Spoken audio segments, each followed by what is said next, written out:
Despite how most of us feel about the Naturalist update being mostly underwhelming, there's one aspect that a lot of us were excited about: the legendary animals. The chance to hunt and find, kill, or sedate legendary animals.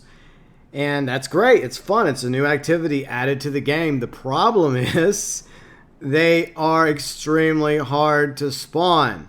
And I don't expect the legendary animals to be given to you on a silver platter, but it shouldn't take several hours or days to have a specific legendary animal spawn. Case in point, I've been after the red streak coyote for the past few days. Many hours I've invested in Henniganstead, roaming around at all the different times that people say that it spawns, to no avail. And numerous occasions I'd spend 24/7 there. No red streak coyote would spawn. A few weeks ago when I was hunting the emerald wolf, I had the same problem.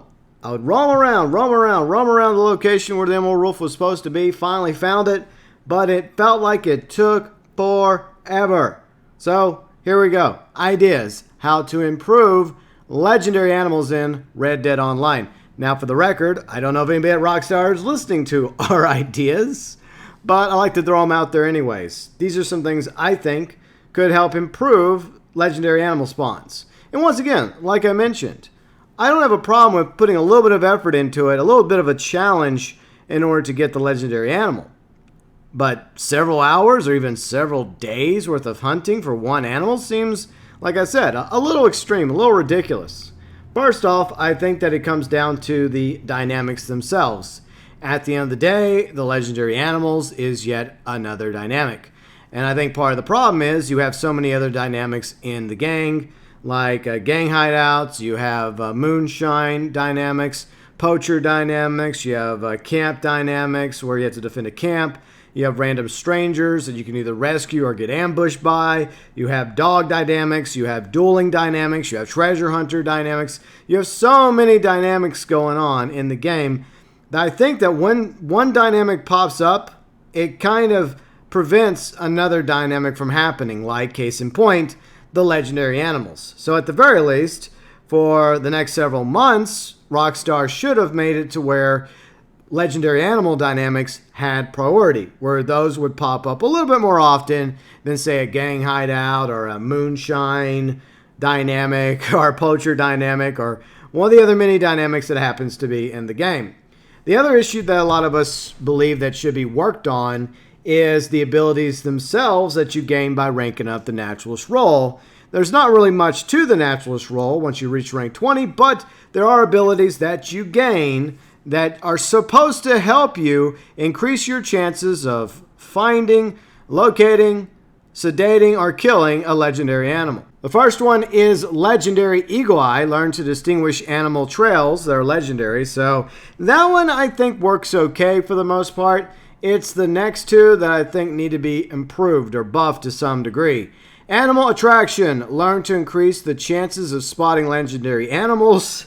And when you're already ranked 20 naturalist and you've been riding around an area for hours and you keep adding those hours up over several days, it doesn't really feel like the animal attraction ability is working. The next one is Animal Focus. Learn to narrow your search area when looking for legendary animals.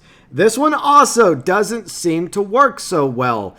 And then that leads me to one of the things you acquire as being a naturalist: the legendary pheromones. Now, FYI, the pheromones are supposed to work after the fact whenever you finally see a golden question mark appear on your minimap. That's when you're supposed to get off your horse and use a legendary pheromone. To be honest, I don't really like the way that works. I think that the legendary pheromones should be reworked to increase your chances of having a legendary animal spawn in your area. So if you're out of Henniganstead looking for the red streak coyote or for the onyx wolf or a buffalo or a cougar or whatever you're looking for, you happen to be in the right area, and you pull out one of these legendary pheromones, it just increases the chances of one spawning within the next few minutes. It's not a 100% guarantee, but that compounded with the rework and improvements to the various abilities like we talked about, Animal Attraction, Animal Focus, and Legendary Eagle Eye, should increase a naturalist's ability to get a legendary animal, especially if you're already rank 20 naturalist. The next way to improve the free roam legendary animals is to simply rotate them into missions very similar to Harriet's legendary missions. Now, she has a select number of exclusive legendary animals that you get through her, and they rotate depending on your rank. Like at rank 5, I think you get like 1 or 2 legendaries. Eventually, you can have like 3 at a time every 40 some odd minutes, then it refreshes. But what I think they should do is take all the free roam legendary animals and make a list that rotates, similar to Harriet's, depending on your rank, and give those missions to Gus. That way you go to Gus, he would have 1 to 3 options for you to choose from. Every 40 some odd minutes, it would refresh. That way you would have an even better chance of going after legendary animals, and even perhaps going after that legendary animal you're looking for, whether you're trying to complete the fox collection, coyote, beaver, buffalo, boar, wolf, whatever. I think that that's another way that they can make the legendary animals better in Red Dead Online by just simply also making the free roam legendary animals appear and rotate, 1 to 3 at a time over at Gus. You trigger it, and then Gus will send you on your way to the location, and that way you're able to go after one of these legendary animals a lot easier than spending tons of time roaming around a area to no avail. Now, after you successfully kill a legendary animal, I believe that there's a passive cooldown time. I don't know how long it is. Maybe it's 40 minutes, maybe it's 60 minutes. But I think the game should actually tell you, like, you have to wait a certain amount of time before the next legendary animal appears for you. That way, at least you have an idea. Okay, fine, game. I have to wait like 30, 45, 60 minutes before I can go after another legendary. Therefore, I'll go do something else, like the trader role, moonshiner role, bounty hunting, collecting, going to do some PvPing, or just, helping out your friends and forming other posses and just riding around the map, patiently waiting for the next opportunity to get a legendary animal after the cooldown expires. Very similar to the legendary bounties. And for my final idea on how to improve legendary animals, you guessed it, different lobby types. I will bring this up every chance I get, Rockstar, like a broken record, a parrot that's learned like a naughty word that won't stop saying it. I'm going to keep bringing it up every opportunity I have. Different lobby types, like a friend lobby, invite lobby, posse lobby, etc. I think that this would also help when it comes to spawning legendary animals when you happen to have your own lobby or a friend's lobby if you and your posse members and friends. I know how some of you respond, like when it comes to like the trader cell, the moonshine cell. Well, Rockstar doesn't want us doing that because it would make it easier for us to make money in the game. Well, that is where I will counter with this. The naturalist role does not make you money. Well, not to the same level as the collector role or the moonshine role or even the trader role.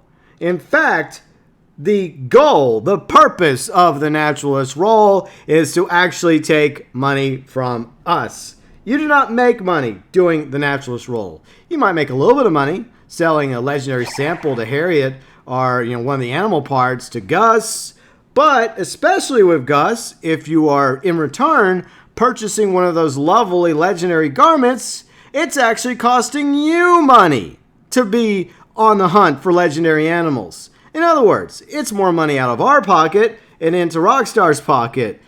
So another reason why I think that we should have different lobby types.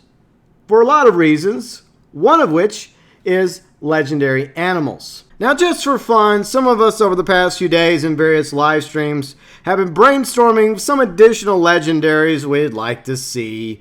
For example, maybe something like a pronghorn. We have bucks that are legendary. Maybe a couple of like legendary pronghorn bucks would be cool. Legendary bull, a legendary oxen, and perhaps even a version of the lion from Red Dead Redemption 2 story. I know that's a small spoiler, but they could simply just reskin like the mane. I think make it a darker mane on that lion and then just throw it into Red Dead Online as another legendary animal we could go after. Some of the other animals include the jackalope. I know it's basically a jackrabbit with deer antlers, but it was actually in Red Dead Redemption. So maybe you could go after a legendary jackalope, and like you would have like a legendary jackalope hat to wear around. And also the anaconda Easter egg in Red Dead Redemption 2. Somewhere around the place you can find a dead anaconda hanging from a tree. What if, because Red Dead Online takes place prior to Red Dead Redemption 2, that snake happened to be alive and out there, lurking around for you to go find before it finds you? So a legendary anaconda could make sense in the game. And I could imagine the garment for the legendary anaconda looking really cool. Like you'd have the big giant snake head with the fangs. Be awesome. Some other ones I could come up with real quick before we wrap up. From Red Dead Redemption Undead Nightmare, the Sasquatch, maybe the ability to hunt a variety of different types of Sasquatch. Legendary animal, maybe, maybe not. As well as perhaps a chupacabra wandered across the San Luis from Mexico, from Nuevo Paraiso, and is around New Austin for you to go hunt. Another potential legendary animal. Some of them obviously real, some of them ridiculous and mythical, but still a few fun options we came up with for other legendary animals down the road. Possibly won't happen, but still it's kind of fun to throw those ideas out there at the very end. So there you go, some ideas I had for improving legendary animals, at least legendary animal spawns, increasing our chances of bagging all the legendary animals in the game. Like I said, I don't want it to be easy. I don't want it to be handed to me. Like, what was it, a bear back in the day for Teddy Roosevelt? He was all mad at these people because they had an old bear tied to a tree. And he's like, I'm not going to shoot that bear. I actually want a challenge because you're a hunter. And yeah, I want a challenge when it comes to legendary animals. But at the same time, having to take forever, or at least it feels like forever, hours and hours on end, looking in vain for an animal that's not going to spawn is not working. So legendary animals need to be reworked. And those are a variety of my ideas to potentially improve legendary animals. Your thoughts, your views and opinions, ideas you think which would improve legendary animal spawns, as well as legendary animals you'd like to see eventually added to Red Dead Online. As always, welcome below in the comments section.